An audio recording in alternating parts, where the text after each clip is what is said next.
Boa noite a todos. Hoje é dia 2 de setembro. Vamos dar início à nossa semana do direito das obrigações.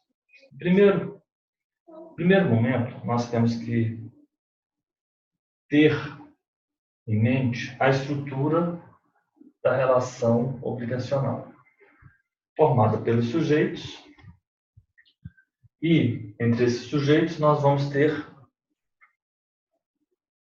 um objeto, que é a prestação, que pode ser positivo, dar e fazer, como também pode ser negativa, se abster, ou melhor, não fazer. Ok. E estes polos e este objeto, eles são unidos pelo que chamamos de vínculo jurídico. Vínculo jurídico. Então, A, credor, B, devedor, tendo entre eles uma relação com o objeto, que é a prestação, todos, pessoas, objeto, prestação, unidos, interligados pelo vínculo jurídico. Então, vou pedir aos senhores aí que abram, por gentileza, Direito das Obrigações, que é o livro 1, que inaugura a parte especial, do nosso Código Civil, do Direito das Obrigações. Então, nós vamos ter o título 1, as modalidades,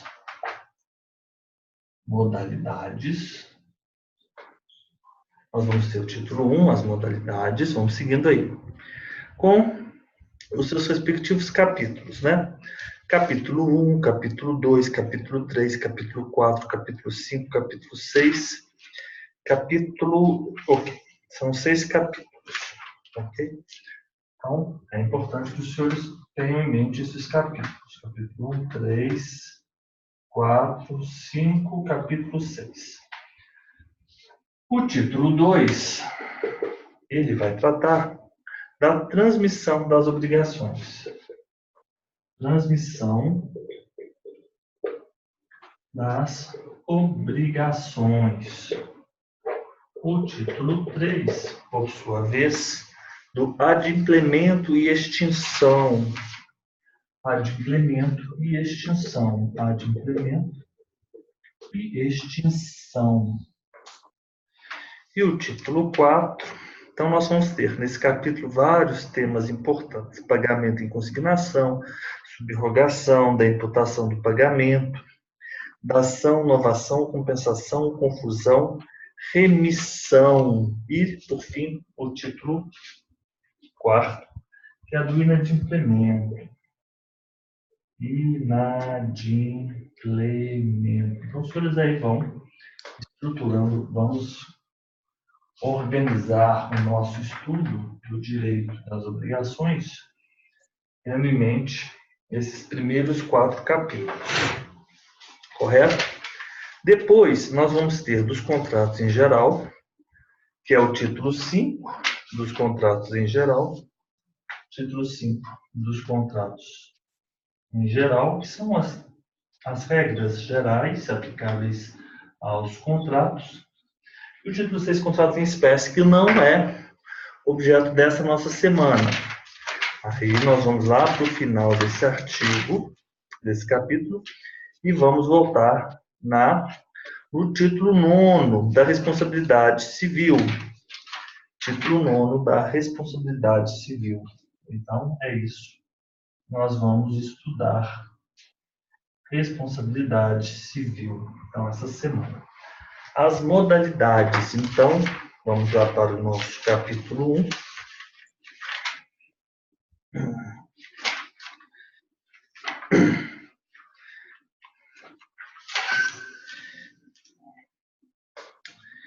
no artigo 233. Eu vou abrir aqui o meu arquivo, que os senhores já têm em mãos, mas caso os senhores não tenham, eu, de qualquer forma, eu vou reenviá-lo para vocês, porque, vamos lá, vou mandar aqui no flashcard, foi o arquivo que eu enviei ao João. Caso, porventura, os senhores não tenham, é o arquivo 1, João, que é esse arquivo aqui. Esse arquivo nós vamos começar aqui com as perguntas e respostas. O professor só mandou para o e-mail? Mando sim. Vamos mandar para o e-mail. E aí nós vamos...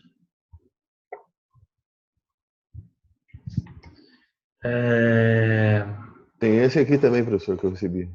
Não, é porque eles são iguais, é porque eles só estão com formatações distintas. Mas bem lembrado.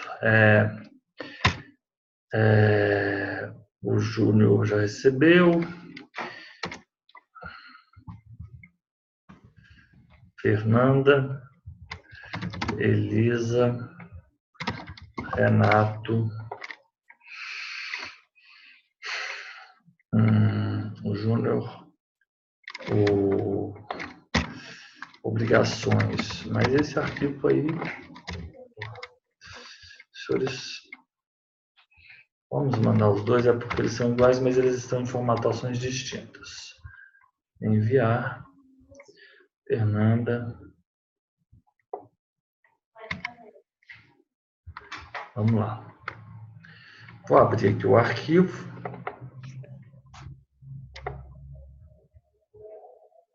Habilitar edição.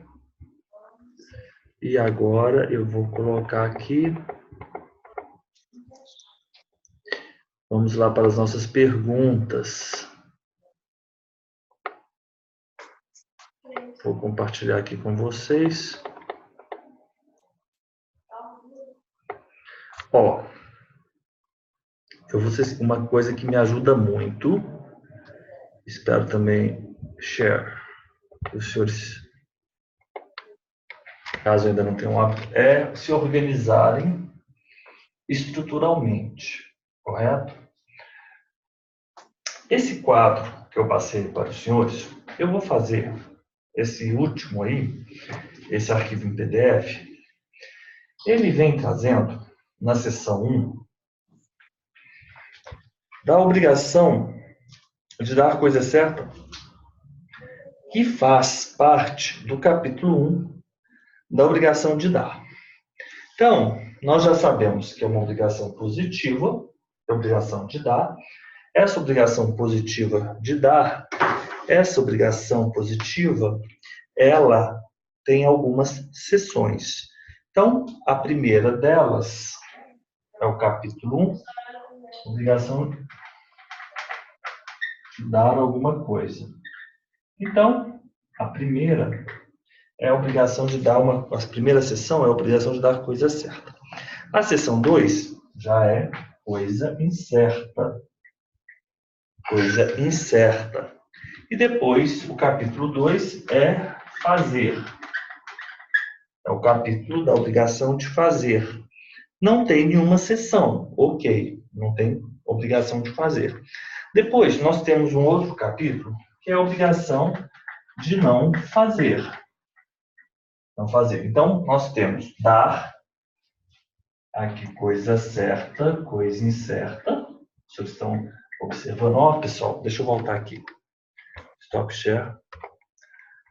Ó.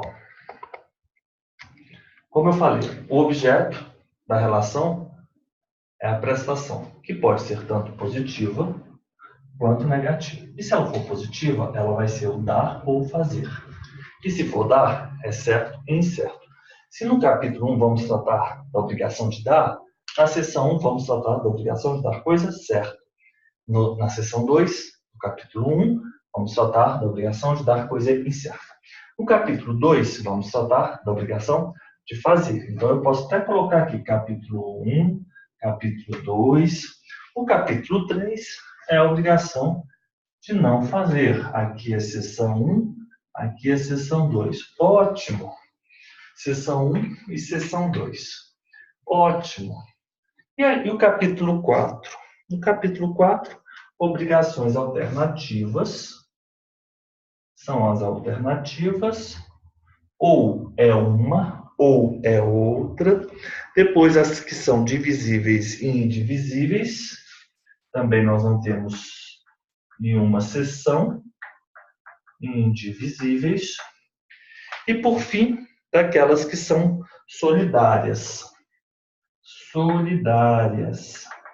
Então, nós vamos ter as disposições gerais, aquela hipótese em que há a solidariedade ativa e aquela hipótese em que há a solidariedade passiva. Disposições gerais, solidariedade ativa e solidariedade passiva. É importante que os senhores pensem no direito das obrigações e que os senhores se iniciem, ou que os senhores estruturem o conteúdo seguindo estes tópicos, porque os senhores serão perguntados. E cada vez mais, como os concursos aí na prova oral, eles estão muito extensos, os professores, os examinadores, eles tendem a adotar uma estratégia que pode ser positiva, como também pode não ser. Qual é? Discorra sobre o conteúdo. Me perguntaram isso lá em Manaus. Discorra sobre o CDC. E aí eu tinha que... Meu ponto sorteado foi o ponto 8. E milagrosamente, no domingo, à tarde, porque me parece que minha prova foi numa segunda, ou foi numa terça e eu fiquei na segunda, era no feriado, em Manaus, aconteceu uma coisa assim. Eu lembro que no dia anterior, não sei se foi um domingo ou foi um feriado, eu fiquei lá no quarto onde eu estava hospedado, lá na Fundação Medicina Tropical, que é um centro de pesquisa de doenças na Amazônia. Depois eu conto para vocês como é que eu descobri esse lugar e aonde eu ministrava os meus cursos. E eu pensei assim, pode ser que caia o ponto 8. Se cair o ponto 8 para mim, eu tenho que saber o CDC. E aqui no livro da Mônica Queiroz, porque eu fui para Manaus aí com aquelas malas, né, cheia de livros, eu comecei a estudar, porque não é das tarefas mais agradáveis estudar o CDC. Não sei os senhores. E fui passando, fui pensando, fui estruturando, abri a lei, fui fazendo um esquema, pensando. E a minha pergunta, ele não perguntou o conceito de consumidor, por exemplo. Ele simplesmente pergunta, discorra sobre o CDC.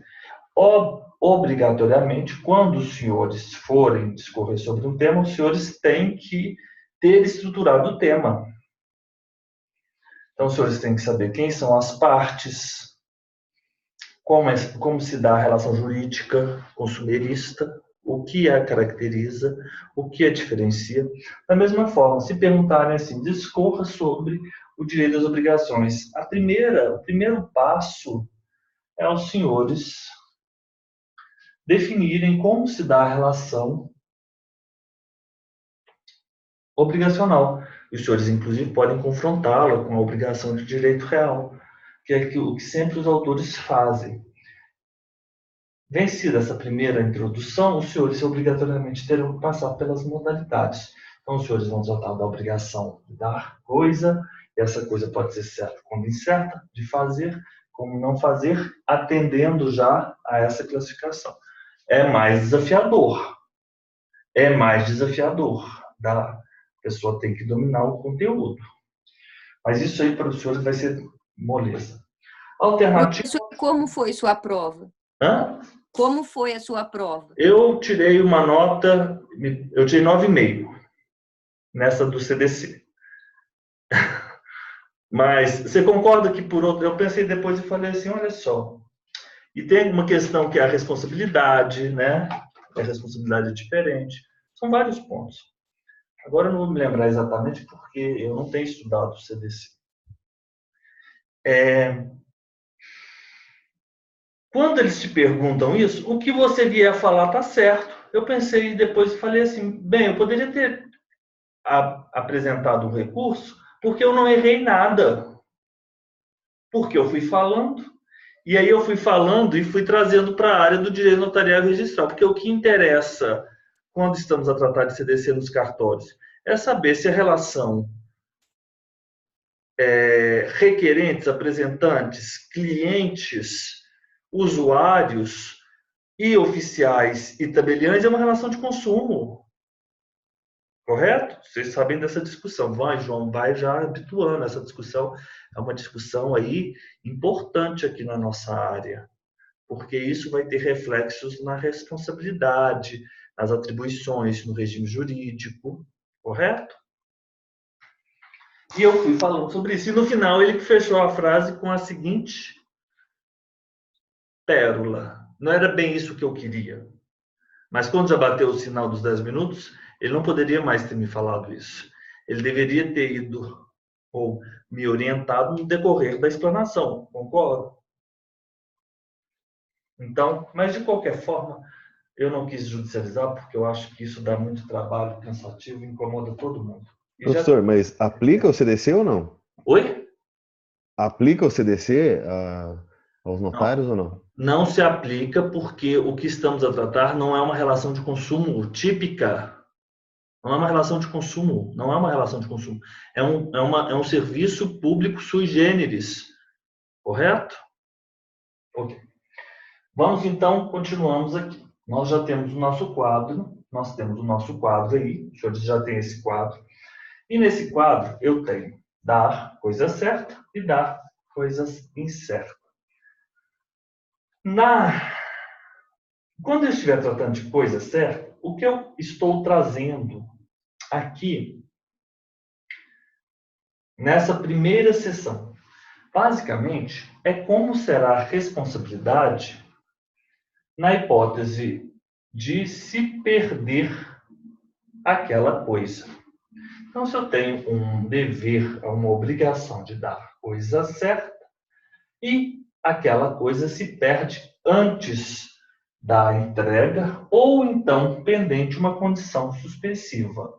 E nós vamos aí ter essa primeira situação, perda antes da tradução. A outra é a deterioração antes da tradução. Vão seguindo aí no esquema, senão vai ficar complicado para os senhores acompanharem. Se for a perda antes da tradução, a lei vem trazendo ainda duas modalidades, sem culpa daquele devedor ou com culpa do devedor. Se houver a perda antes da tradução e não tiver havido a culpa do devedor, resolver-se-á a obrigação, ponto. Vão aí fazendo, seguindo o esquema, esse último quadro. Esse esquema é importante, porque nós vamos fazer as perguntas. Vamos fazer as perguntas. E já perguntaram, eu encontrei com uma colega que me disse que perguntaram exatamente essas hipóteses, porque essas são as hipóteses legais. Agora, a perda antes da tradução, com culpa do devedor, como soluciona? Que solução é apresentada pela lei? O equivalente com as perdas e danos. Equivalente com as perdas e danos. E se houver a deterioração antes da tradução? Deteriorou-se a coisa antes da entrega, mas foi sem culpa do devedor. Aí nós já vamos ter duas soluções. Não simplesmente resolver-se-á a relação jurídica. Abre-se a possibilidade também de o credor aceitar aquela coisa, porém abatida do preço. Nada mais lógico. E se for com culpa do devedor? Aí nós vamos ter duas situações. Ou o devedor entrega o equivalente mais as perdas e danos, ou então o credor ele vai aceitar aquela coisa deteriorada, mas vai fazer jus às perdas e danos. Tranquilo. A coisa certa, o dar coisa certa, ele é, para efeitos jurídicos, idênticos ao restituir a coisa certa. Portanto, as mesmas regras que nós vamos ter pertinentes à perda da coisa certa antes da tradução, sem culpa, resolve-se com culpa equivalente mais perdas e danos, nós vamos aplicar a hipótese de restituir coisa certa antes da tradição. Então, se temos a minha hipótese, os senhores têm que restituir o carro que foi emprestado aos senhores. E, portanto, é restituir coisa certa. E esse carro, numa enchente, se perde, portanto, sem culpa de vocês, que são os devedores, eles são aquelas pessoas que devem restituir. Então, é aquelas pessoas que devem entregar a coisa. Resolver se há obrigação, mas e se for com culpa? O equivalente ao carro, mais perdas e danos. O dar coisa certa, nos termos do artigo 233 também, vai abranger os acessórios, exceto se o contrário resultar do título, né? Se, por exemplo, for convencionado que os acessórios não farão parte, ou então, se o contrário resultar das circunstâncias. Essa é a disposição trazida no 233. Os senhores têm que saber o que é acessório e o que é pertença. O acessório, por exemplo, é o rádio do carro. A pertença, por exemplo, é o ar-condicionado na casa. O acessório é o batente da porta. Mas nem sempre é possível definir a prioristicamente o que é principal e o que é acessório. Há alguns carros em que o som vale mais que o próprio carro. Sim? Correto? Já na seção 2, então é isso que os senhores terão que ter em mente. Na seção 2, é aquela hipótese em que a obrigação é de dar coisa, mas é uma coisa incerta. E se ela é coisa incerta, ela ao menos deve ser indicada pelo gênero e pela quantidade. Gênero, quantidade e qualidade. Gênero, quantidade e qualidade. A qualidade, na escolha, caberá ao devedor. Então, vamos fazer agora as primeiras perguntas dessa primeira parte, e aí os senhores vão pensando como se estrutura essa primeira obrigação de dar. Correto? Depois, antes da obrigação de não fazer, nós vamos voltar. Então, eu vou compartilhar aqui com vocês o share. Então, aqui já está na modalidade. Então, hoje nós temos Elisa, Fernanda, João e Renato. Elisa, o que abrange a obrigação de dar coisa certa? Abrange os acessórios dela, embora não mencionados. Exato, embora abrange os acessórios. A prestação, o objeto da relação entre credor e devedor, Elisa, é o quê? Qual é o objeto da relação? Qual é o... Prestação. A prestação. Essa prestação ela pode ser de duas maneiras. Ela pode ser uma prestação positiva, de dar ou fazer, ou ela pode ser uma prestação negativa, de abster-se de fazer. De não fazer, claro. E se ela for de dar, ela ainda pode ter uma subclassificação. Qual seria? Se ela for de dar, ela poderá ser de dar coisa certa ou então de dar coisa incerta. Perfeito. Elisa, vamos continuando aí. Agora não, agora é a Fernanda. Ô, Fernanda, em quais hipóteses a obrigação de dar coisa certa não abrange os acessórios dela? Salvo se o contrário resultar do título ou das circunstâncias do caso. Se o contrário resultar do título ou das circunstâncias do caso. Ô, João. Oi. Se, em se tratando de obrigação de dar coisa certa, a coisa se perde antes da tradição ou é independente a condição suspensiva, qual a consequência legal? Fica resolvida a obrigação para ambas as partes. Isso, na hipótese de ser sem culpa do devedor, perfeito. Agora vamos lá, Renato. Se em se tratando de obrigação de dar coisa certa e a coisa se perder, com culpa do devedor, antes da tradição ou pendente a condição suspensiva, a que fica sujeito, qual a consequência legal? A que fica sujeito o devedor?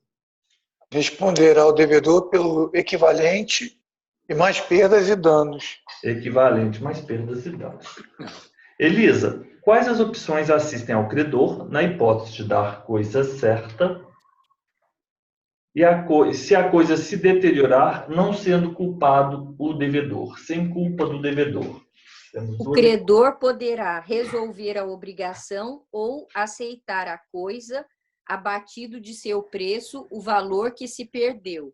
Ok, então resolve-se ou aceita a coisa, abatido o preço, abatido do seu preço o valor que se perdeu, mas sem culpa do devedor. Correto? Agora, Fernanda, quais as opções assistem ao credor na hipótese de dar coisa certa, se a coisa se deteriorar, sendo culpado o devedor? Poderá exigir o equivalente ou aceitar a coisa no estado em que se acha, com direito a reclamar em um ou outro caso indenização das perdas e danos. Então, se for com culpa, equivalente mais perdas e danos, ou aceita a coisa mais perdas e danos. Então, eu consegui vencer aí com o meu esquema essa parte. Até a tradição, a quem pertence a coisa, João? Ao devedor. Exato. Com seus melhoramentos e acrescidos, né? Até a tradição, a coisa pertence ao devedor, com seus melhoramentos e acrescidos. O devedor pode exigir aumento no preço pelos melhoramentos e acrescidos? Renato? Sim, pode, pelos quais poderá, inclusive poderá exigir aumento no preço. Ele poderá, com os melhoramentos e acrescidos, ele pode exigir aumento no preço. Se até a tradição pertence a coisa ao devedor, essa é a regra, com seus melhoramentos e acrescidos, inclusive pelos quais ele poderá exigir aumento no preço, o que poderá fazer o devedor se o credor não anuir a este aumento?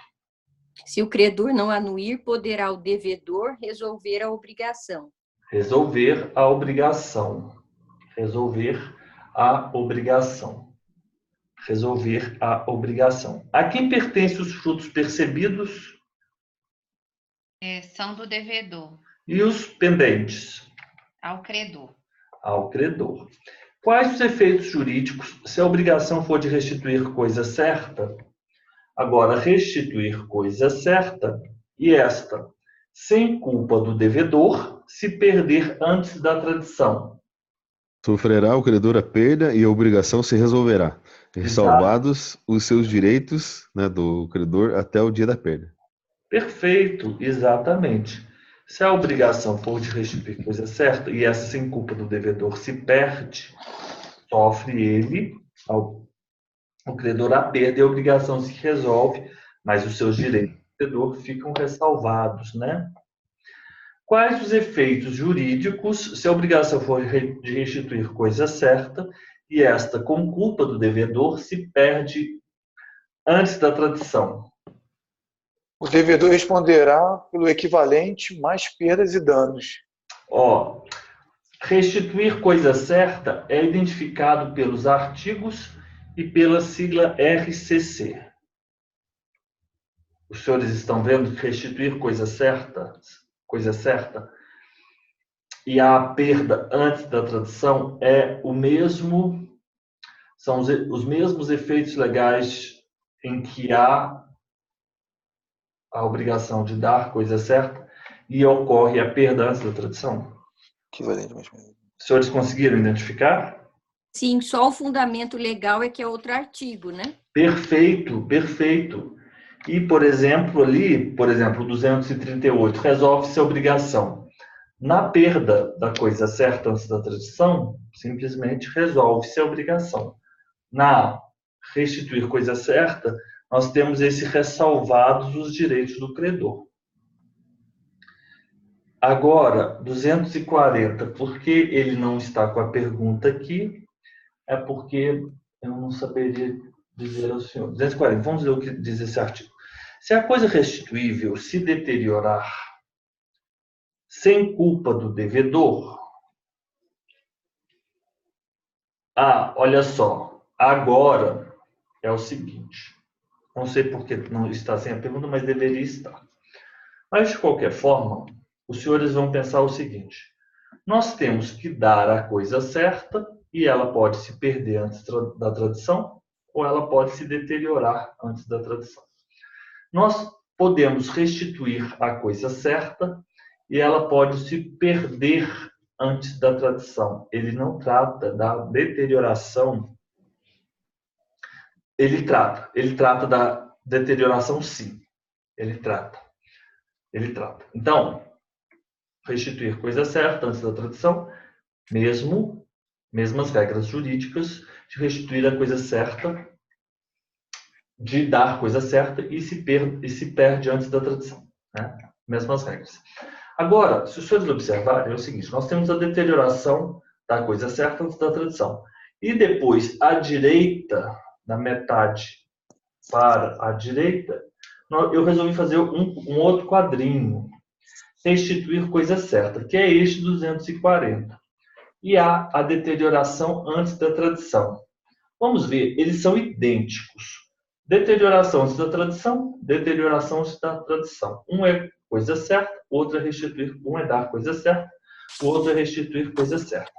Sem culpa do devedor, resolve-se. Recebe-se a indenização.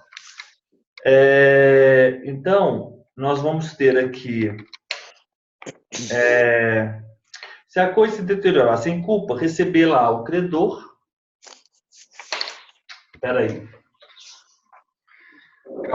Calma. Não existe essa expressão resolve-se.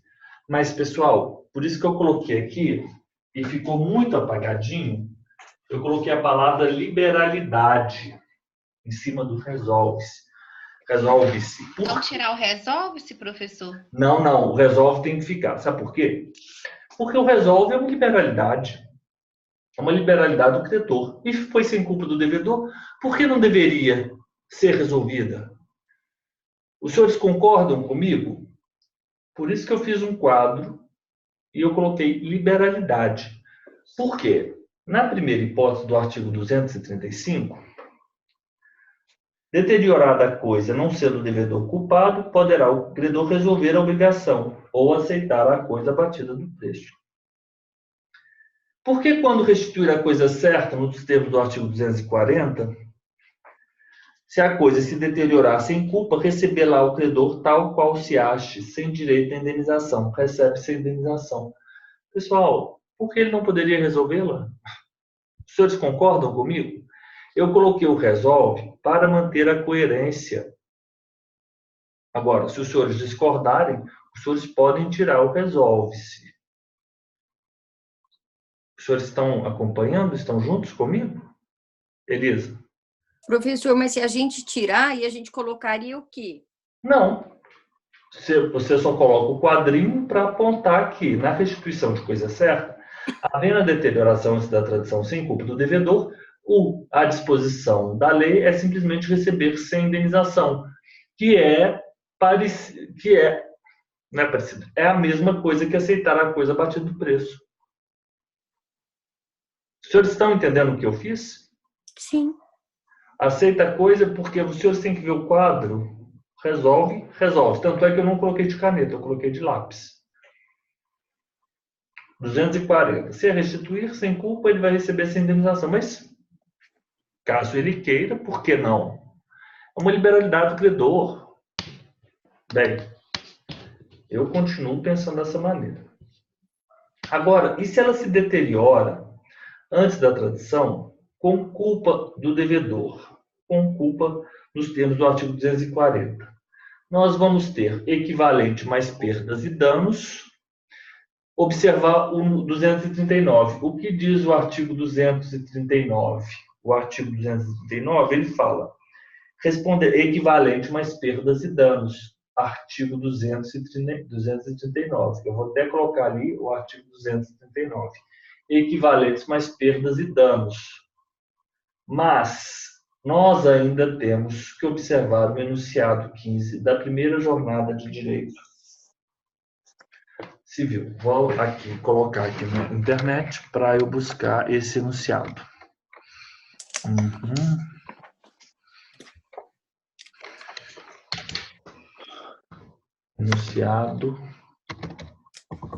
Enunciado primeiro da Não, enunciado 15 da primeira jornada de direito civil.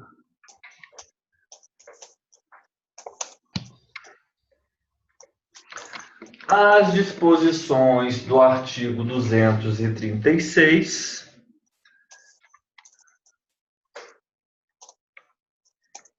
deixa eu compartilhar aqui com vocês.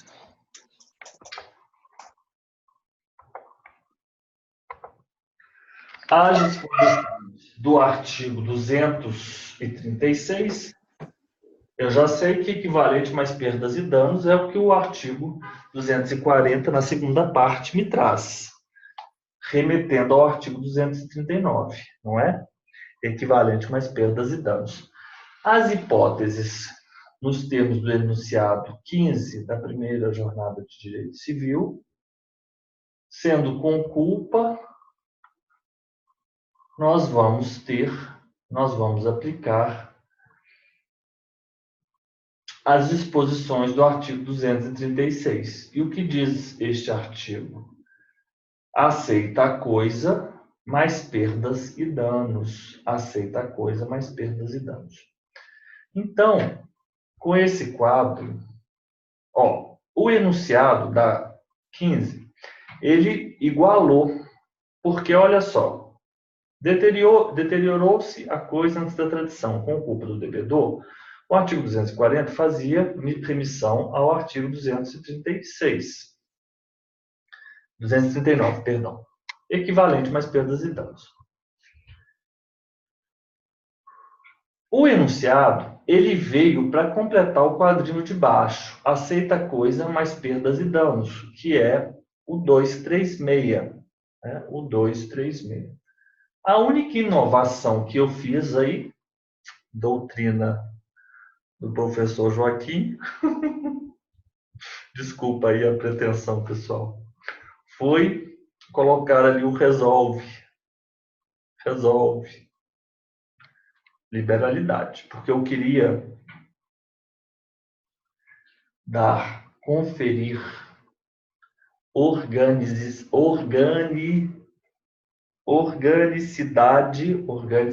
organização, coerência ao meu quadro. Tá bom?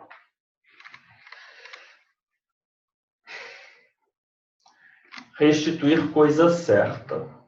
Agora, se você for ler estes artigos aqui, sem o quadro, eu acho que fica complicado. Mas pelo quadro fica muito fácil. O restituir e perder a coisa certa, restituir coisa certa e perder coisa certa antes da tradução é tudo fácil. Só tem duas hipóteses, sem culpa ou com culpa. Mas se deteriora antes da tradução, tanto a coisa certa como a restituição da coisa certa, o dar coisa certa, quanto na hipótese de se restituir coisa certa, nós vamos ter sem culpa do devedor ou culpa do devedor. E aí, se for sem culpa, resolve-se ou aceita a coisa abatida o preço em ambos. E se for com culpa, equivalente mais perdas e danos, ou então aceita a coisa mais perdas e danos. A justificativa na hipótese de se restituir coisa certa e haver a deterioração dessa transição com culpa do devedor, nós temos o equivalente mais perdas e danos. Sim, trazido pela lei, nos termos do artigo 239, e aceita a coisa mais perdas e danos. Eu vou até completar aqui, porque o 240 ele fala, né? 240. Eu vou colocar aqui. Ele fala, se por culpa do devedor, observar-se ao 239, o 239 ele fala que responde pelo equivalente mais perdas e danos. Então, eu vou colocar aqui, artigo 239. Professor, Pois eu não. vou falar o exemplo que me vem à cabeça e que aconteceu, mas para mim foi um pouco intuitivo. Eu peguei um caderno de uma amiga sueca, uma vez, com todas as anotações, como se fosse o seu livro aí, o Código Civil, aquele precioso lá que o senhor tem.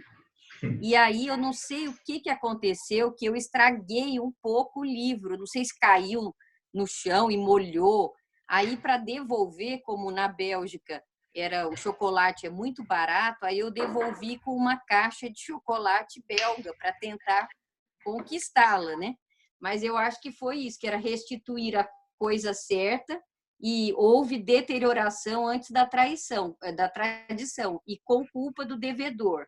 Aí ela aceitou a coisa e as perdas e danos eram o chocolate, que era o suborno, né?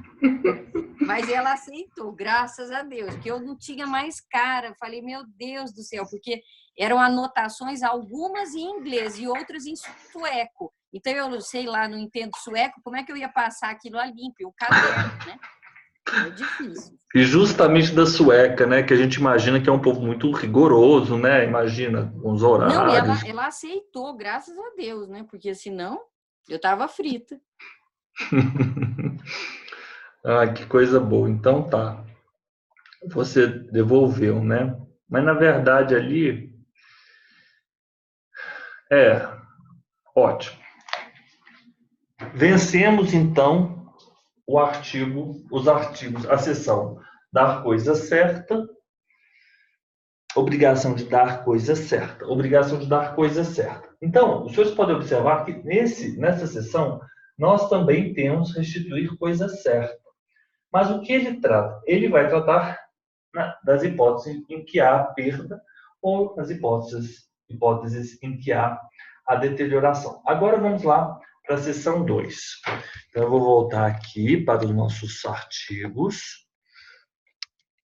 Eu não sei por que o 240 está faltando, mas não tem obrigação. Daqui a pouco eu vejo por que aconteceu isso. Então, vamos começar com a Elisa. Elisa, se a obrigação for de restituir coisa certa,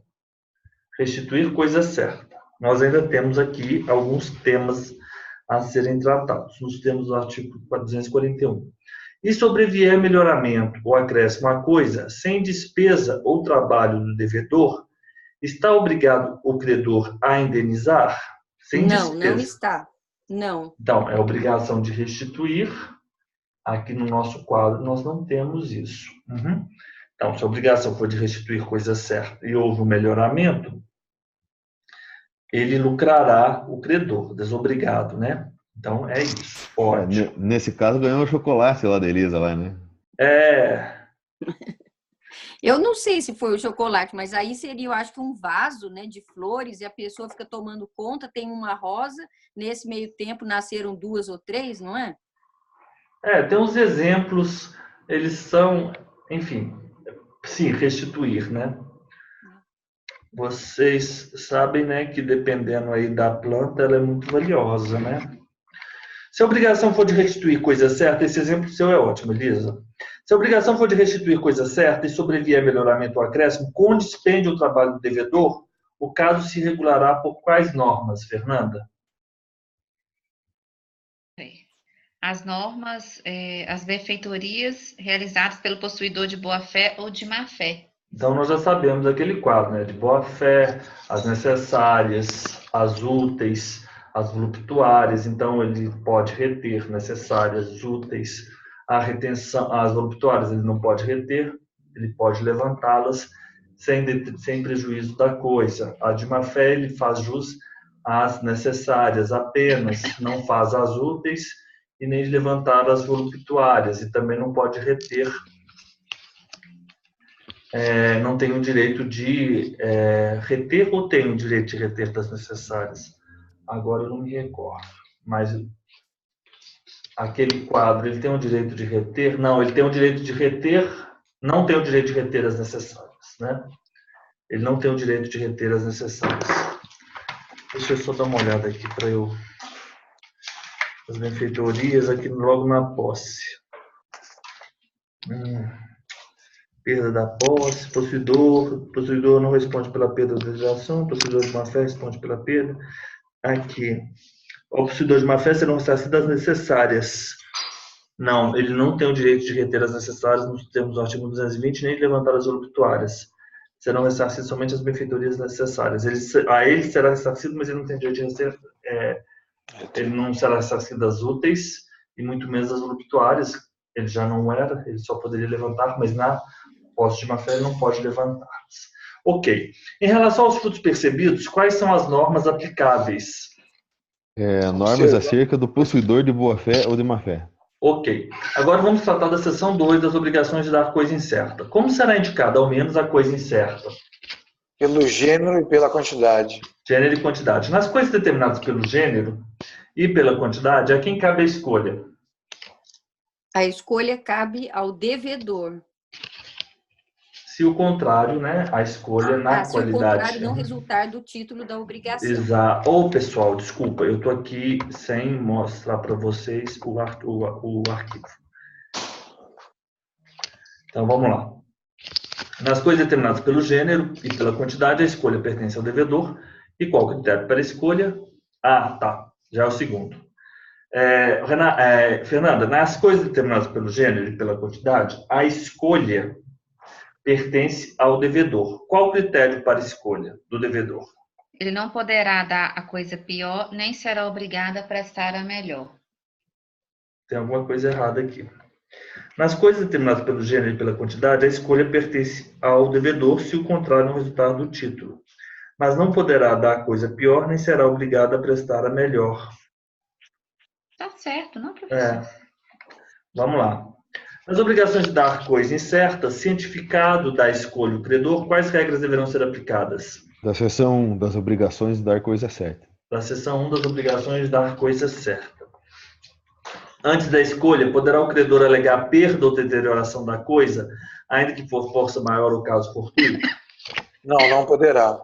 Exato. Antes da escolha, não poderá o devedor alegar perda ou deterioração da coisa, porque o genus non perit. Já lembram dessa máxima? Genus non perit? O gênero não perece. O gênero não perece. O gênero não perece. Agora vamos para o capítulo 2 das obrigações de fazer. Aqui estará obrigado o devedor que recusar a prestação a ele só imposta ou só por ele exequível. Obrigação de fazer. A pagar, a indenizar perdas e danos. Exato, a indenizar perdas e danos. Exatamente. Incorre na obrigação de indenizar perdas e danos o devedor que recusar a prestação a ele só imposta ou só por ele exequível. Na obrigação de fazer, qual a consequência se a prestação do fato tornar-se impossível sem culpa do devedor? Resolver-se a obrigação. Resolver-se-á a obrigação. Então, estamos aqui na obrigação de fazer. Obrigação de fazer. Vamos aqui. Na obrigação de fazer, qual a consequência se a prestação do fato tornar-se impossível por culpa do devedor? Responderá por perdas e danos. Relativamente à obrigação de fazer, o que a lei faculta ao credor se o fato puder ser executado por terceiro e havendo recuso ou mora do devedor. Será livre ao credor mandá-lo executar à custa do devedor. Caberá a indenização? Sim, sem prejuízo da indenização cabível. E, por fim, relativamente à obrigação de fazer, se o fato puder ser executado por terceiro e havendo recuso ou mora do devedor, o credor precisa de autorização judicial para executar ou mandar executar o fato? Não, independentemente de autorização judicial. Eu coloquei a obrigação de fazer na parte aqui direita, obrigação de fazer, havendo o inadimplemento. Nos termos do artigo 248, sem culpa, resolver-se a obrigação. Se a prestação do fato tornar-se impossível sem culpa, resolver-se a obrigação. Com culpa, perdas e danos, né? Perdas e danos, né? Responderá ele por perdas e danos, 248. Obrigação de fazer, havendo o inadimplemento do devedor.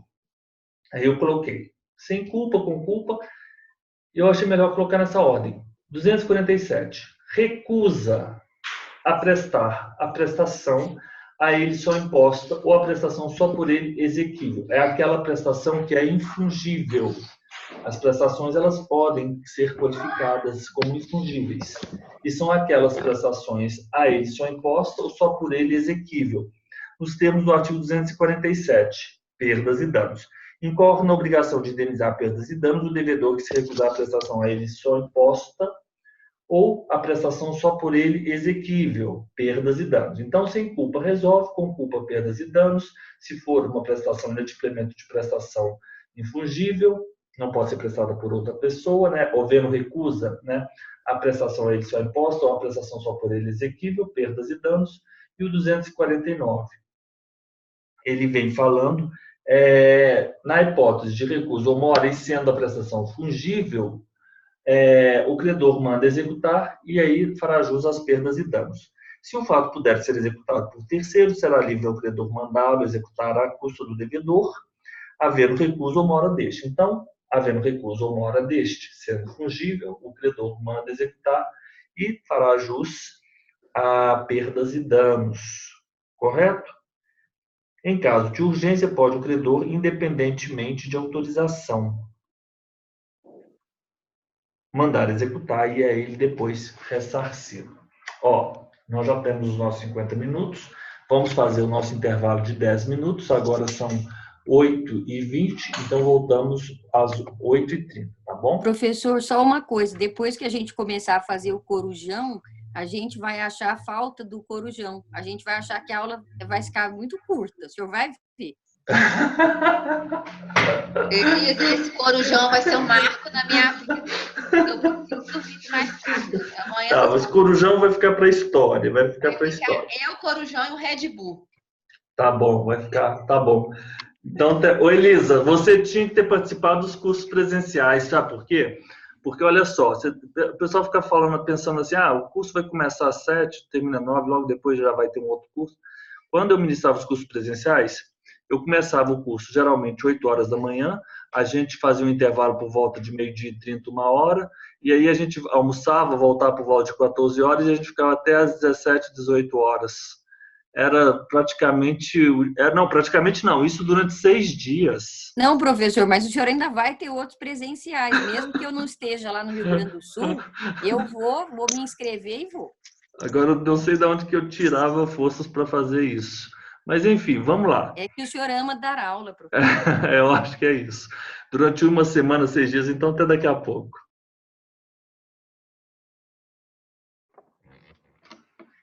Voltamos todos? Já voltamos. Já estamos juntos. Agora, nós vamos aqui para a última.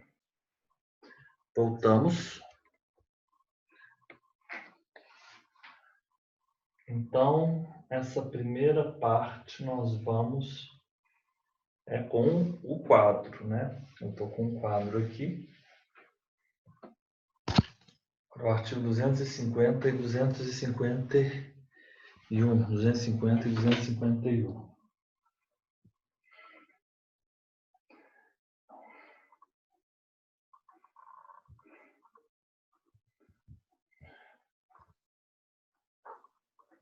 Estão todos aí? Então, está. O João deve estar vindo também. Elisa, vamos começar aqui com as obrigações de não fazer. Obrigação de não fazer. Artigo 250 e artigo 251.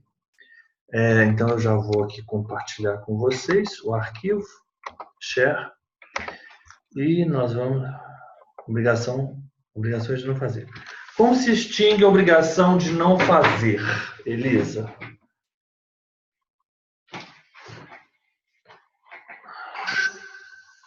Sem culpa, obrigação de não fazer.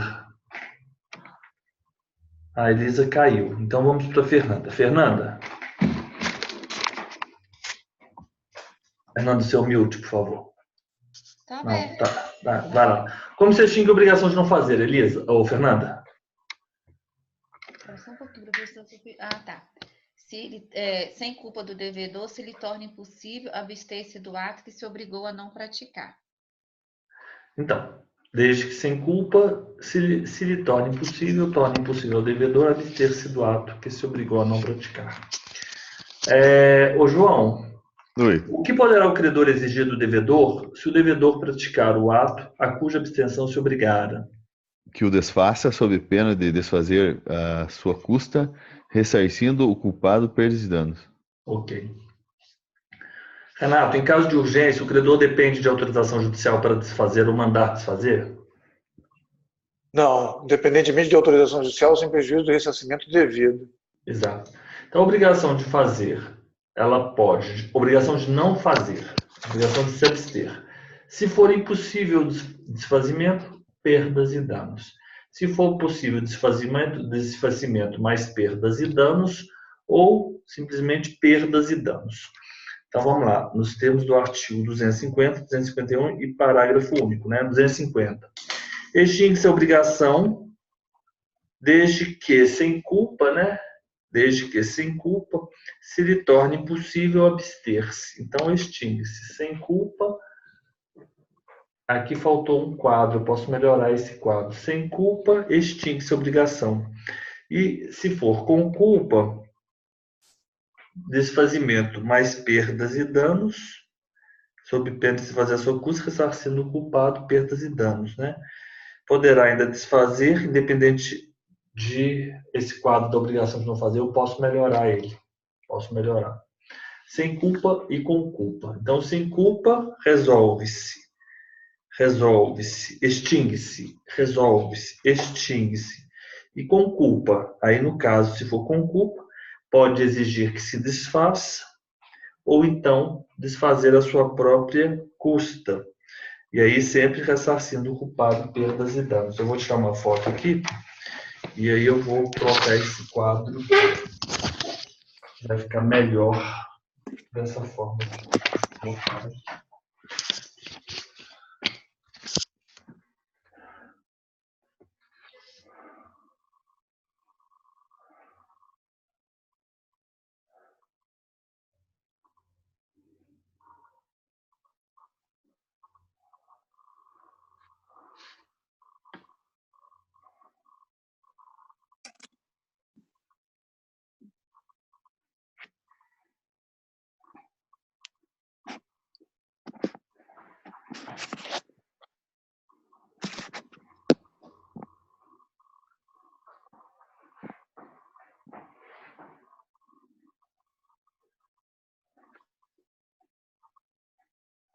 Vamos lá. Vou só tirar essa foto para registrar esse quadro, né? E essa parte da direita superior, eu vou refazer, aí os senhores aí numa folha A4, acho que, deixa eu compartilhar aqui com os senhores. Compartilhar, WhatsApp. Ok. Vamos lá. Eu vou fazer o seguinte. Aqui eu não vou apagar, mas só vou apagar aqui as obrigações alternativas. Só mesmo para eu fazer esse último quadro aqui.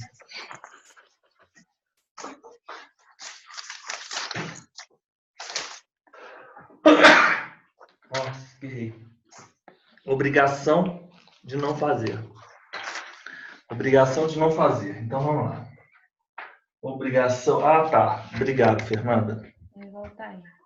Aqui, ó. Obrigação disso aqui, os senhores vão fazer o seguinte: os senhores vão copiar na folha A4 e os senhores vão desconsiderar quadro, né? aquela parte ali do quadro, da parte direita superior. Obrigação de não fazer. A primeira hipótese, sem culpa. Sem culpa. Sem culpa, 250. 250. O que ocorre? Sem culpa. Extingue-se a obrigação. Extingue-se a obrigação. Então, por exemplo, se está obrigado a não fazer e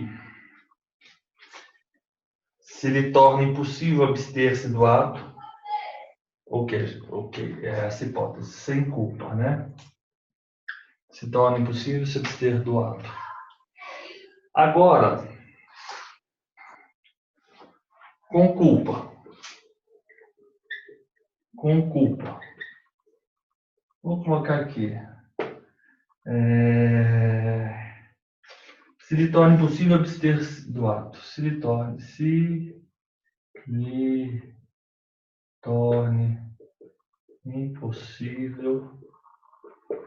Se lhe torna impossível abster-se do ato.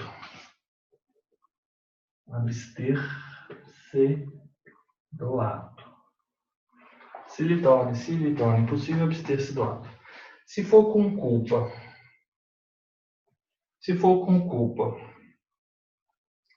Credor exige que se desfaça. Credor exige que se desfaça. Credor exige que se desfaça.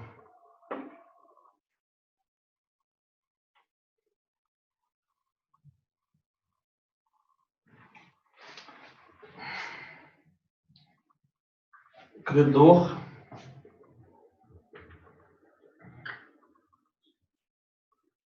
desfaz, ou então o credor desfaz, manda desfazer. Em caso de urgência, praticado pelo devedor o ato cuja abstenção se obrigar, o credor pode exigir dele que o desfaça.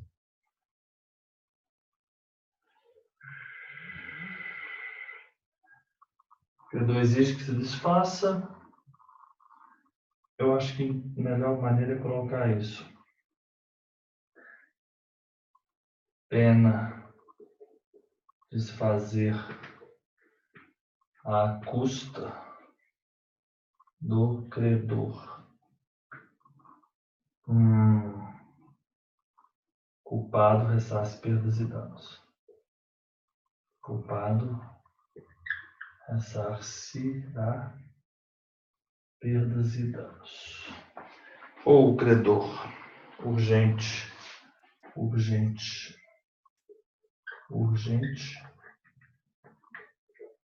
Então, esse aqui é o 251. Parágrafo único. O credor exige que se desfaça, sob pena de se fazer à custa do credor e culpar. O culpado ressarcirá perdas e danos. Se for urgente, o credor mesmo ele desfaz ou manda desfazer, mais o ressarcimento. Mais perdas e mais ressarcimento. Mais ressarcimento. Não ficou tão bom assim, mas o credor exige que se desfaça.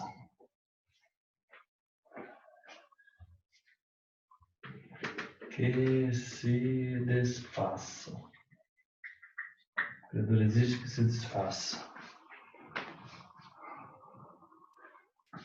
Pena, não vou colocar aqui pena. Desfazer a custa do credor. A custa do credor. Culpado ressarcirá perdas e danos. Culpado ressarcirá perdas e danos. Culpado ressarcirá perdas e danos.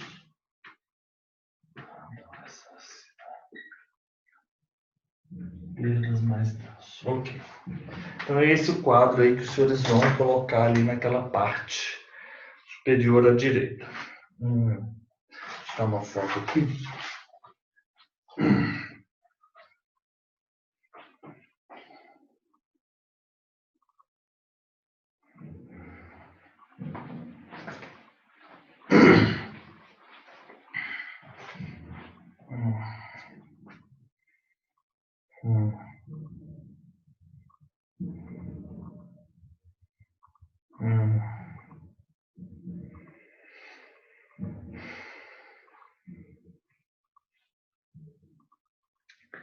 Então, agora vamos para as obrigações alternativas.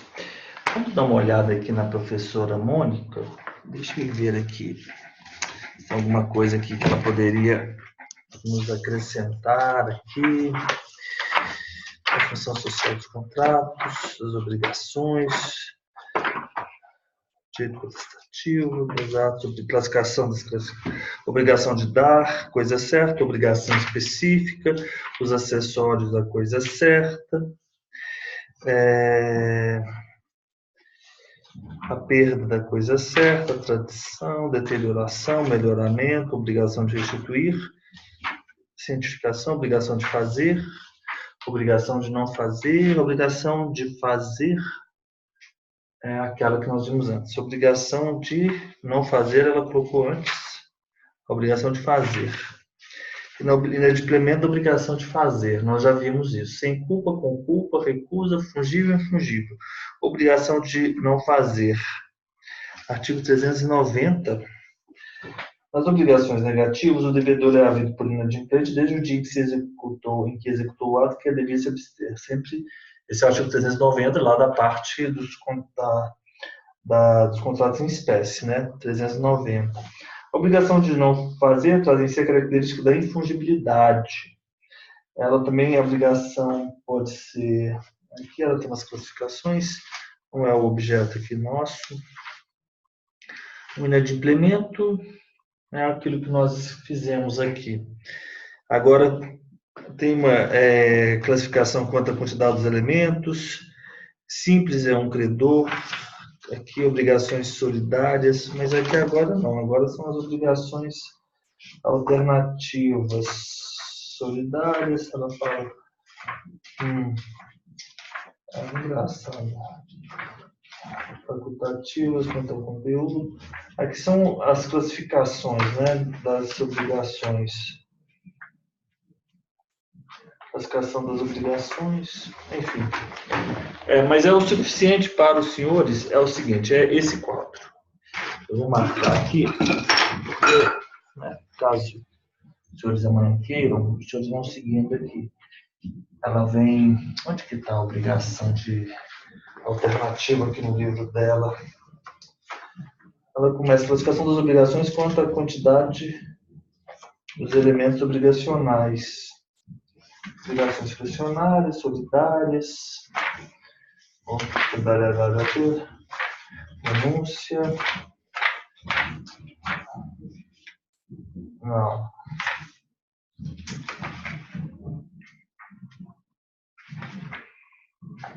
Não. Então tá. Vamos lá para a obrigação alternativa. Vamos lá para a obrigação alternativa. Deixa eu marcadinho aqui. Sempre a gente ter bom seguindo também assim, o que a doutrina vem falando. Ok. Obrigações alternativas. Então vamos lá. Já fizemos aqui obrigações alternativas.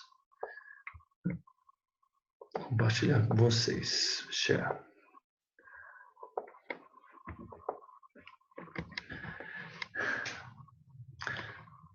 Nas obrigações alternativas, a quem cabe a escolha? Ô, João? Ao devedor, se outra coisa não se estipulou. Nas obrigações alternativas, a escolha cabe ao devedor. Correto? Pode o devedor obrigar o credor a receber parte em uma prestação e parte em outra? Renato?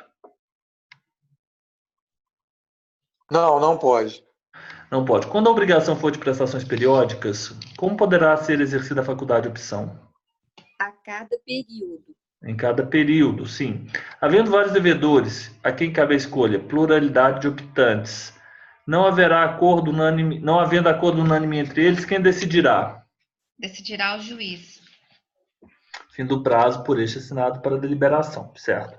A quem compete a escolha se o título deferir a opção a terceiro e este não quiser e não puder exercer, e ainda quando não houver acordo entre as partes? Caberá ao juiz. Exato. Se uma das duas prestações não puder ser objeto de obrigação ou se tornada inexequível, extingue-se o débito? Não, subsistirá o débito quanto a outra obrigação. O que a lei determina na hipótese de, por culpa do devedor, não se puder cumprir nenhuma das prestações, não competindo a escolha ao credor?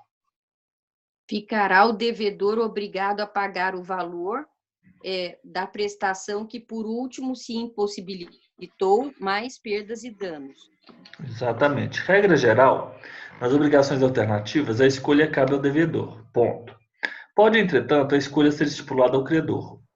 O que a lei determina, na hipótese de a escolha couber ao credor e uma das prestações tornar-se impossível por culpa do devedor? O credor terá direito de exigir a prestação subsistente ou o valor da outra com perdas e danos.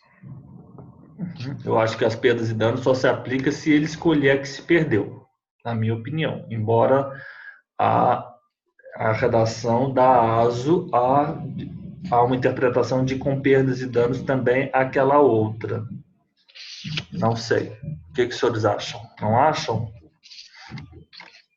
Regra geral. Nas obrigações alternativas, a escolha cabe ao devedor. Pode, entretanto, a escolha ser estipulada ao credor. O que a lei determina na hipótese de a escolha couber ao credor e ambas prestações tornar-se impossível por culpa do devedor? Poderá o credor reclamar o valor de qualquer das duas, além da indenização por perdas e danos. Exatamente. O que ocorre à obrigação se todas as prestações se tornarem impossíveis, sem culpa do devedor? Extinguir-se-á a obrigação. Então, aqui é a mesma coisa. Então, vamos fazer um quadro aqui das obrigações alternativas, né? Porque agora nós vamos passar, é o capítulo 3 que acabamos de vencer, obrigações alternativas. Obrigações alternativas. Obrigações alternativas. Obrigações alternativas. Obrigações alternativas. Ó, vamos lá. Obrigações alternativas. Vamos seguindo aí. Obrigações, deixa eu voltar aqui. Obrigações alternativas. Obrigações alternativas. Regra geral, escolha. Primeira informação. Regra geral, a escolha das obrigações devedor, né? Ou uma ou outra. Mas não pode o devedor obrigar o credor a receber parte de um ou outro, e quando a obrigação for de prestações periódicas, a faculdade da escolha será exercida em cada período. No caso de pluralidade de optantes, não havendo acordo unânime, optantes. Optantes, no caso, de pessoas que irão fazer a escolha, né? De optantes, o juiz. E se o título definir a terceiro, dizer se não quiser no débito, caberá ao juiz a escolha. Se uma ou duas prestações não puder ser objeto de obrigação, ou se tornar inexequível, se uma das duas não puder ser objeto, então vamos colocar aqui vamos colocar aqui no caso, prestação A, ou prestação A, ou prestação B. Ou prestação A,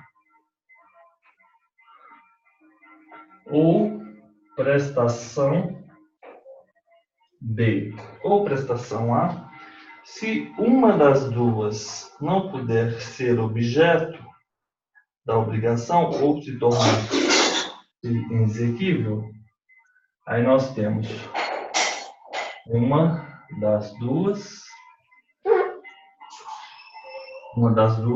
não puder uma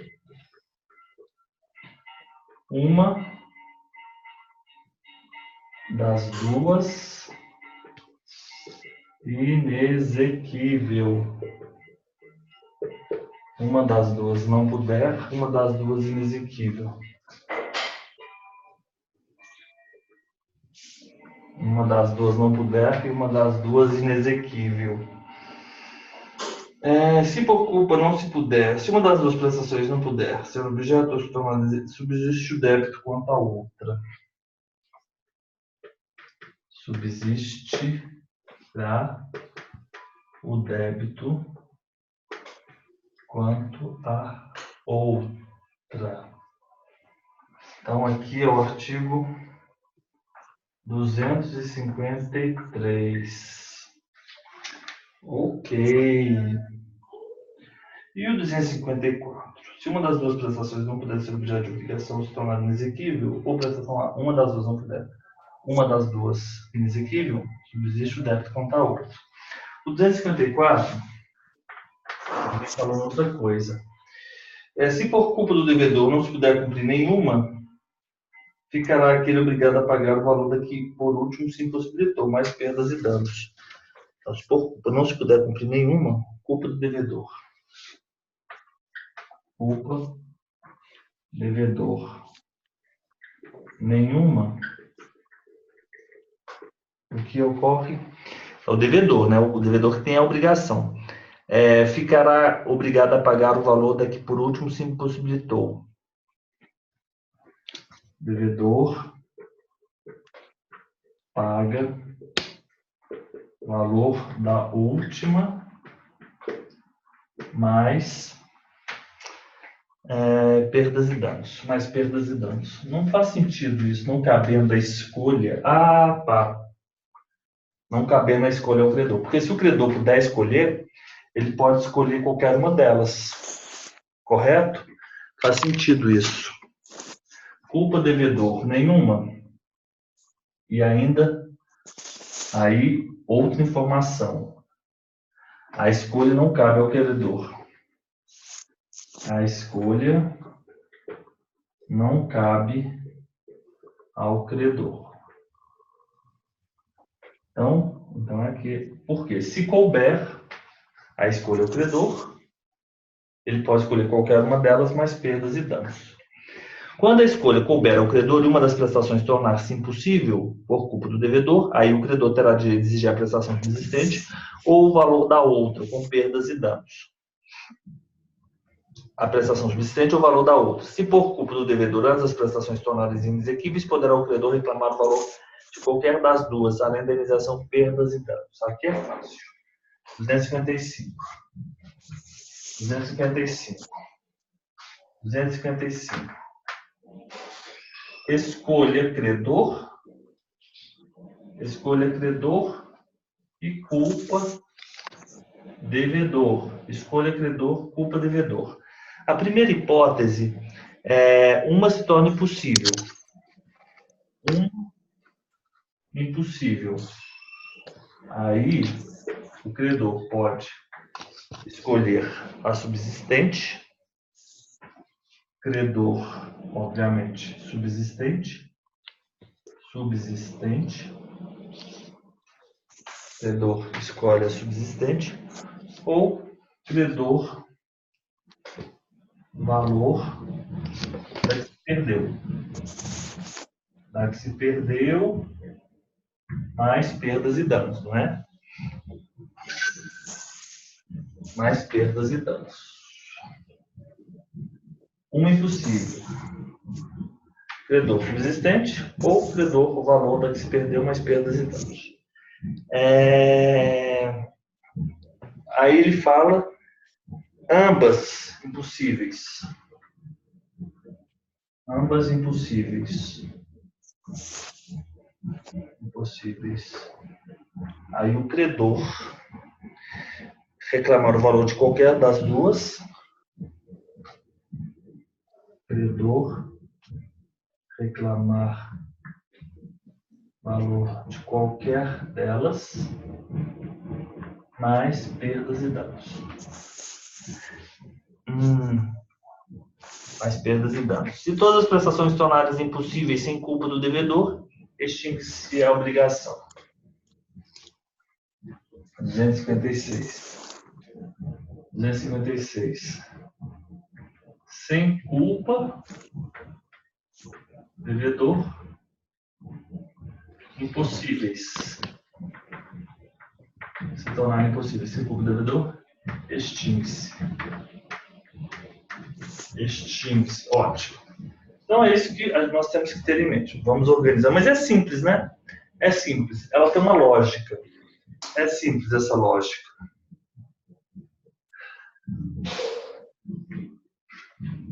É simples. Bom, a obrigação alternativa escolhe o devedor. Então vamos imaginar o seguinte. Eu tenho duas. Ou uma ou outra. ou a prestação A ou uma prestação B.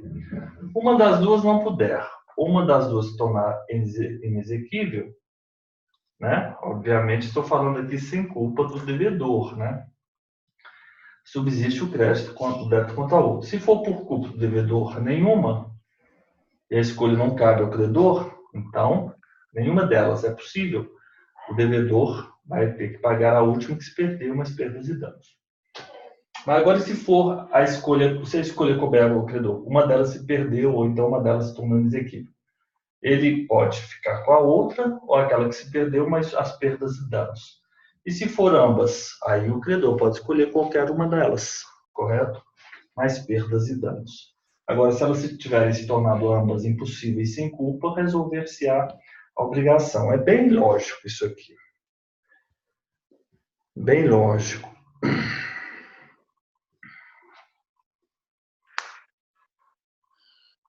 Professor, quando os meus sobrinhos eram crianças, normalmente criança briga muito, né?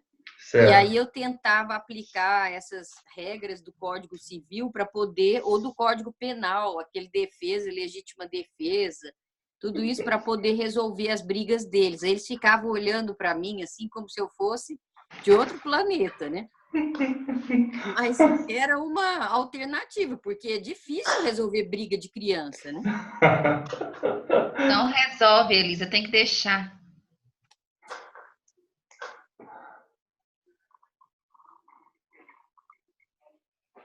Vamos adiante.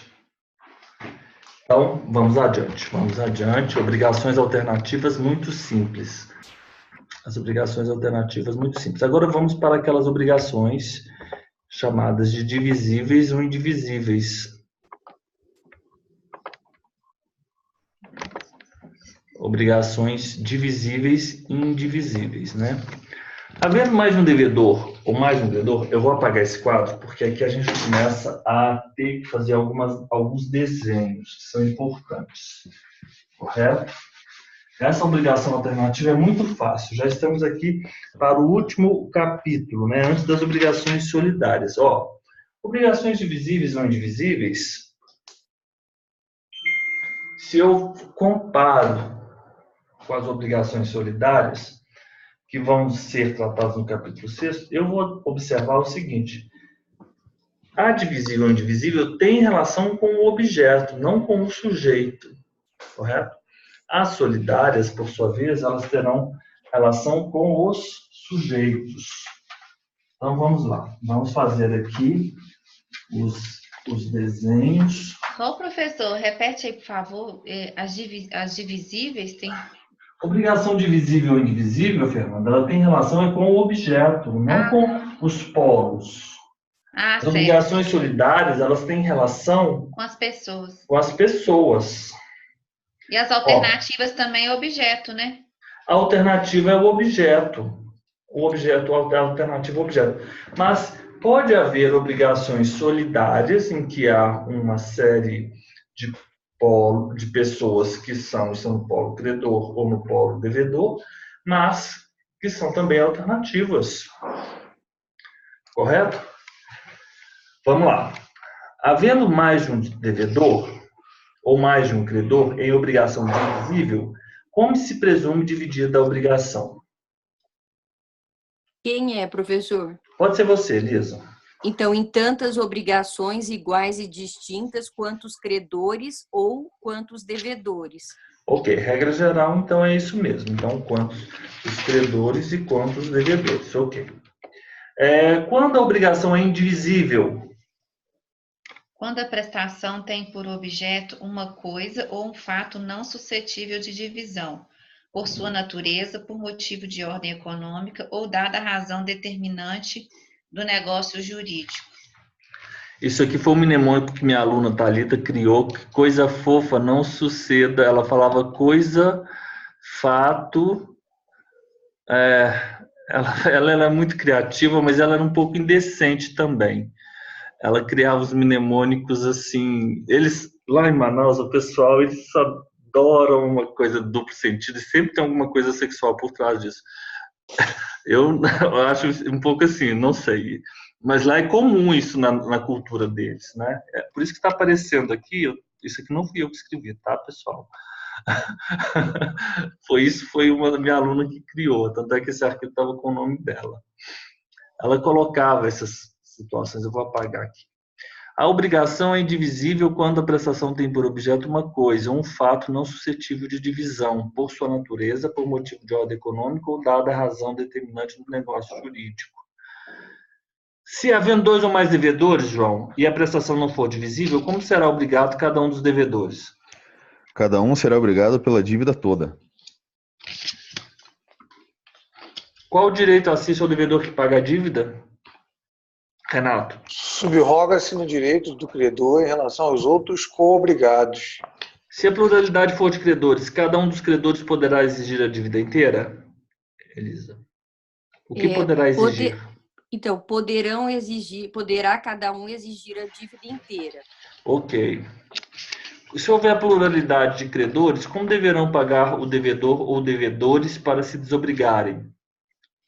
Pagando a todos conjuntamente, a um dando este caução de ratificação dos outros credores. Exatamente. Professor, eu tinha um professor que, na faculdade, Geraldo Camargo Viana, que é desembargador, ele chamava calção de rato. Rato? De rato, em vez de calção de ratificação. Não, eu só estou falando porque, de repente, podem perguntar numa prova oral, né? Por Ele quê? chamava calção de rato? Ele falava que era calção de rato. Aí ele ainda brincava, não é para vocês pensarem no Mickey, sabe?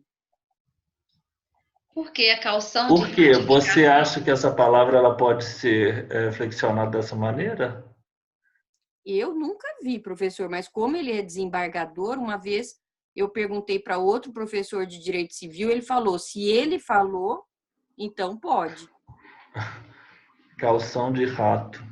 Calção de rato. Interessante, bom saber. Se um só dos credores receber a prestação por inteiro, qual direito assiste aos outros credores? O direito de exigir dele em dinheiro a parte que lhe caiba no total. Se um dos credores remitir a dívida, a obrigação ficará extinta com os outros? Não ficará extinta.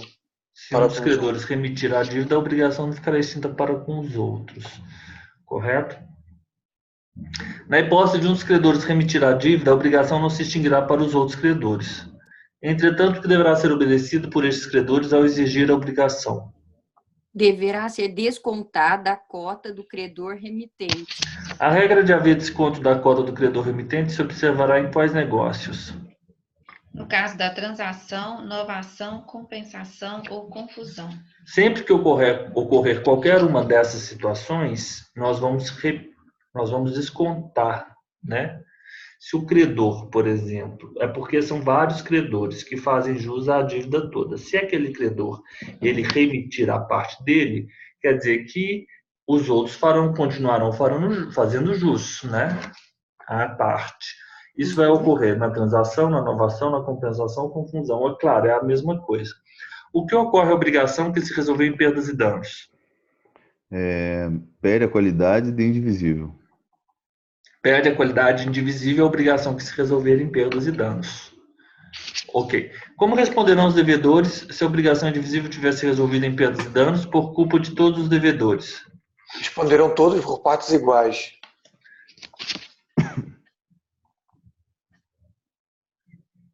Como responderão os devedores se a obrigação indivisível tivesse resolvido em perdas e danos por culpa de um só deles? Responderá só o devedor pelas perdas e danos, só o culpado. Se for de um só a culpa, ficarão exonerados os outros, mas este que deu causa, responde pelas perdas e danos. Agora vamos para... Então é bem tranquilo essa parte das obrigações divisíveis e indivisíveis, né? Havendo mais de um devedor ou credor, tem obrigação divisível, essa presença dividida, tranquilo. Obrigação divisível e indivisível. Agora vamos lá para as obrigações solidárias. Nós vamos ter 2 tipos de solidariedade. Esse artigo, essas disposições, elas são extremamente importantes aqui no direito civil, tá? Vamos fazer o seguinte, vamos passar por elas, até tentar a transmissão das obrigações, como eu fiquei aqui muito no quadro, e aí a gente volta nessa parte amanhã com os esquemas, mas vamos quebrar o gelo primeiro. Quando há solidariedade?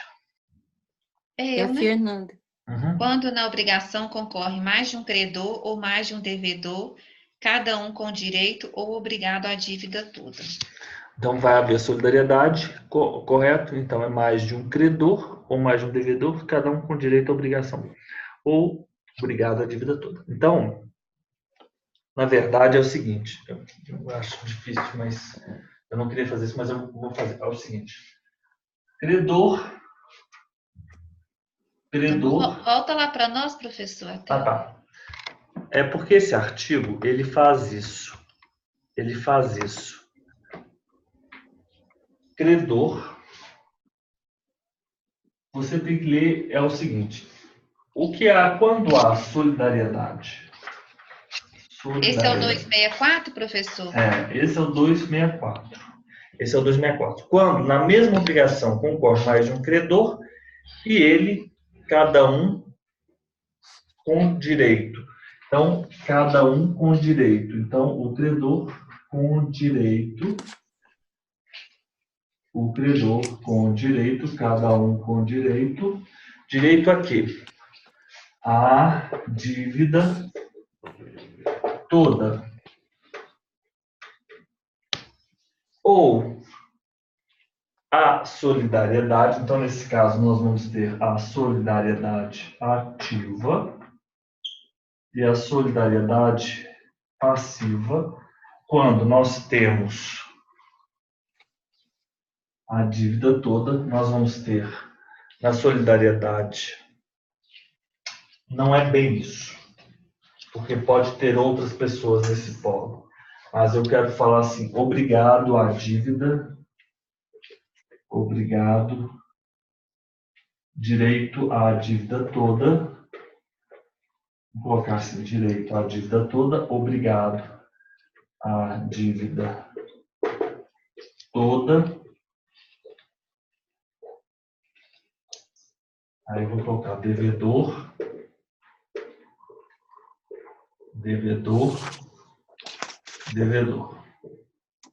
Então, vocês vão relacionar a palavra devedor a obrigado. E a palavra credor, direito à dívida toda. A direito. Faz jus, né? A direito. Então é isso. Quando na mesma obrigação, solidariedade, então é na mesma obrigação, esse conceito é ótimo. A mesma obrigação concorre mais de um credor, mais de um credor com direito à dívida toda. E aqui é mais de um devedor obrigado à dívida toda. Então, isso é a solidariedade. Quando, em uma mesma obrigação, mais de um credor com direito, ou então mais de um devedor obrigado, né? A solidariedade se presume? João? Não, ela não se presume, ela resulta da lei ou da vontade das partes. Deixa eu voltar aqui para o compartilhar. A solidariedade não se presume, resulta da lei ou da vontade das partes. A obrigação solidária pode ser pura e simples para apenas um dos cocredores ou codevedores e condicional a prazo ou pagável em lugar diferente para o outro. Isso é verdade, Renato? Sim, é verdade. Então, a obrigação solidária ela pode ser pura e simples para um dos cocredores ou para um dos codevedores e condicional a prazo ou pagável em lugar diferente para o outro. Correto? Então, a obrigação solidária pode ser pura e simples para um dos cocredores ou codevedores e condicional. Então, não interfere, né? Agora vamos, essas são as disposições gerais. Agora vamos para a solidariedade ativa. Então, a solidariedade ativa é quando nós temos mais de um credor, cada um com direito à dívida toda, não é isso? A que terá direito de exigir do devedor cada um dos credores solidários? Elisa? Elisa saiu. Ah, tá. Fernanda? O cumprimento da prestação por inteiro. Ok. Se o devedor comum não tiver sido demandado por algum dos credores solidários, a quem um devedor comum poderá pagar? A qualquer um dos credores. Exato. Se o devedor comum, estamos na solidariedade ativa, não tiver sido demandado, ele pode pagar a qualquer um deles. Ok? Porque vai ter uma relevância agora. O pagamento feito a um dos solidários pelo devedor extingue a dívida? Extingue a dívida até o montante do que foi pago. O que os herdeiros de um dos credores solidários que vieram a falecer, o que os herdeiros de um dos credores solidários que vieram a falecer, o que os herdeiros de um dos credores terão direito de exigir e receber? Cada um dos herdeiros terá direito a exigir e receber a cota do crédito que corresponder ao seu quinhão hereditário, salvo se a obrigação for indivisível.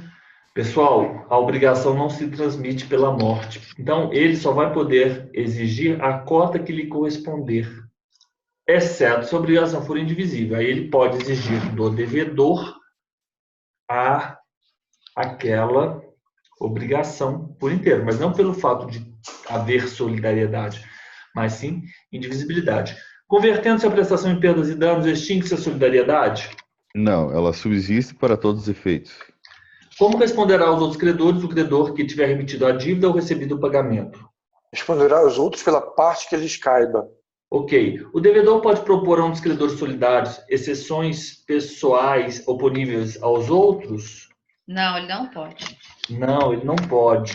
O julgamento contrário a um dos credores solidários atinge os demais credores? Não, não atinge. Então, se tiver havido um julgamento que foi contrário a um dos credores, os outros não serão atingidos. Agora, o julgamento favorável a um dos credores solidários, por exemplo, um que interrompe a prescrição, por exemplo, aproveita aos outros credores? Sim, aproveita e sem prejuízo de exceção pessoal. De exceção pessoal, sim, aproveita. Agora vamos para a solidariedade passiva. Então, a solidariedade passiva, ela já tem mais informação. Aqui tem direito o credor na solidariedade passiva. Ele tem direito a exigir e receber de um ou de alguns dos devedores parcial ou totalmente a dívida comum. Então, ele tem esse direito. Se o pagamento for parcial, a que continuam obrigados os demais devedores?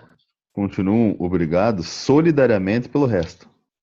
Ele pode, o credor, mas aí compete ao credor. Ele não precisa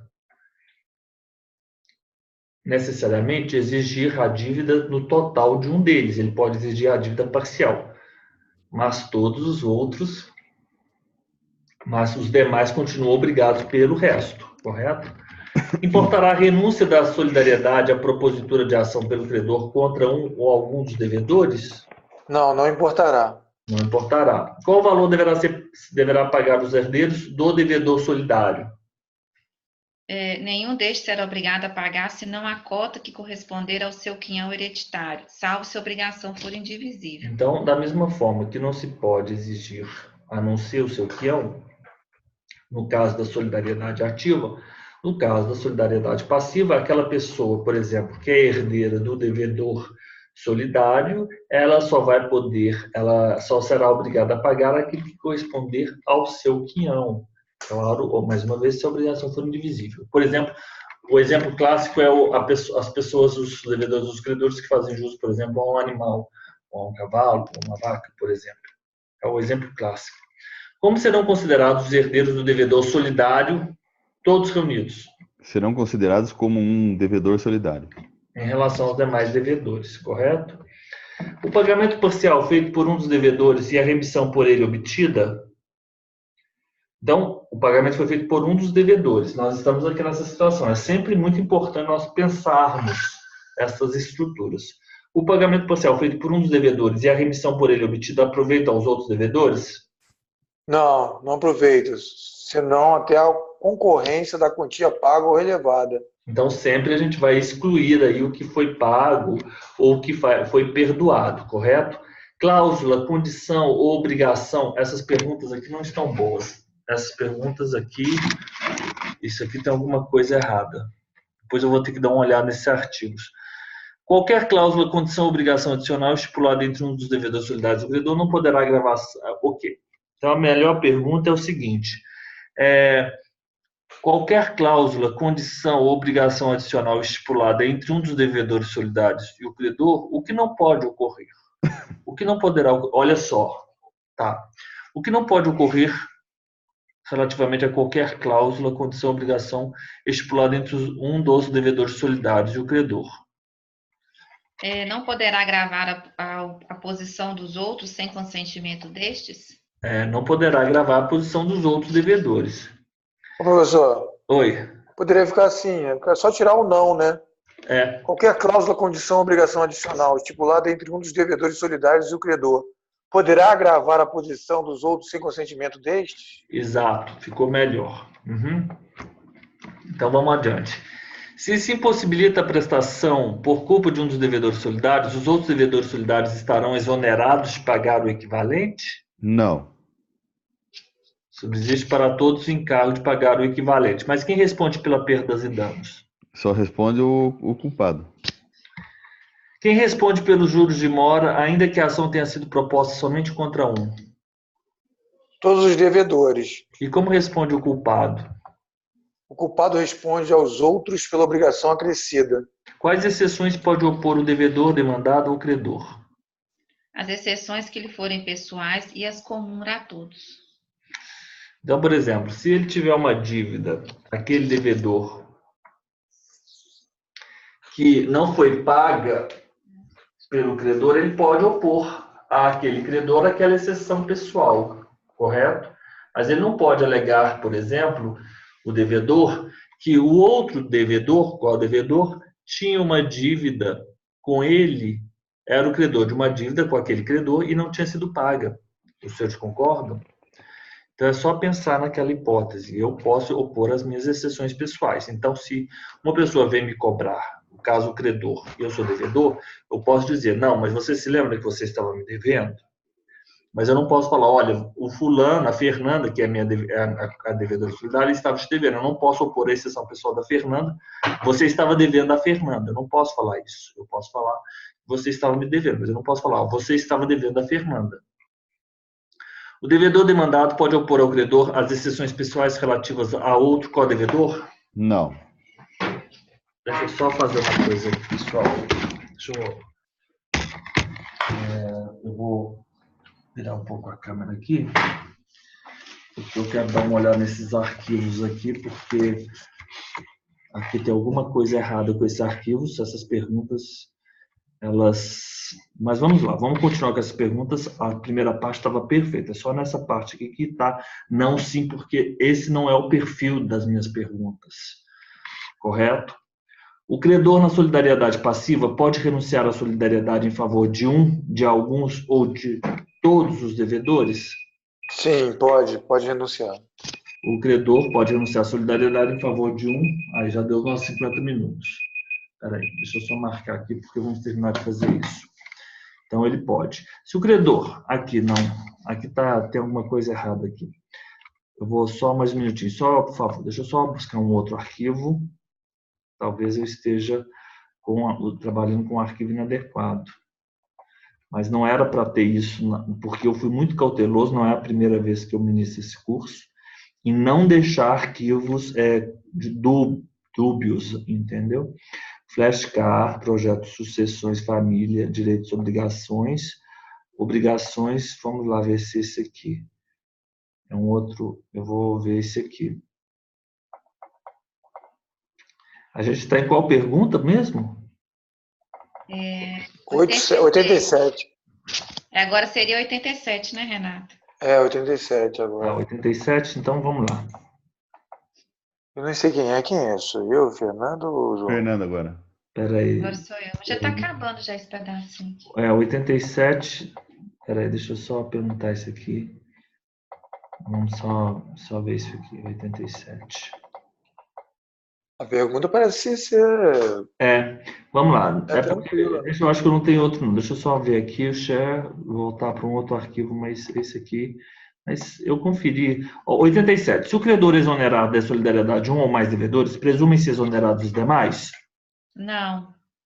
Não, o credor não subsistirá. Se o credor exonerar da solidariedade um ou mais devedores, subsistirá dos demais. Ok? Qual direito assiste ao devedor que satisfez a dívida por inteiro em relação a cada um dos codevedores? Exigir de cada um dos codevedores a sua cota. Como será dividida por todos a cota do insolvente? Dividindo-se igualmente por todos a do insolvente, se houver, presumindo-se iguais no débito as partes de todos os codevedores. No caso de rateio entre os codevedores, contribuirão os exonerados da solidariedade pelo credor pela parte que na obrigação incumbia ao insolvente? Sim. Sim, exato, no caso de rateio, então, entre os codevedores, e a dívida solidária interessa exclusivamente a um dos devedores? Ponto. A dívida solidária interessa exclusivamente a um dos devedores. Como este devedor responderá perante aquele devedor que pagá-la? Responderá esse por toda ela para com aquele que pagar. Então, de qualquer forma, amanhã nós vamos voltar aqui, porque nós vamos fazer essa parte bem célere, e aí nós vamos para a transmissão da sessão de crédito, que essa parte é muito interessante, porque eu faço uns quadros e ela fica melhor. Então, amanhã nós vamos vencer esse capítulo próximo, título 2 da transmissão das obrigações, e vamos voltar aqui na solidariedade ativa e passiva, que também é bem fácil. Então, Fernando, você quer dizer alguma coisa? Não, até amanhã, se Deus quiser. Até amanhã, Renato? Professor, até amanhã à noite, porque eu não vou participar da sucessão novamente, não. Vou pegar esses vídeos, né, que já tem da aula gravada e vou dar uma... Sim. É porque o Celso, eu contei, deixa eu só parar a gravação.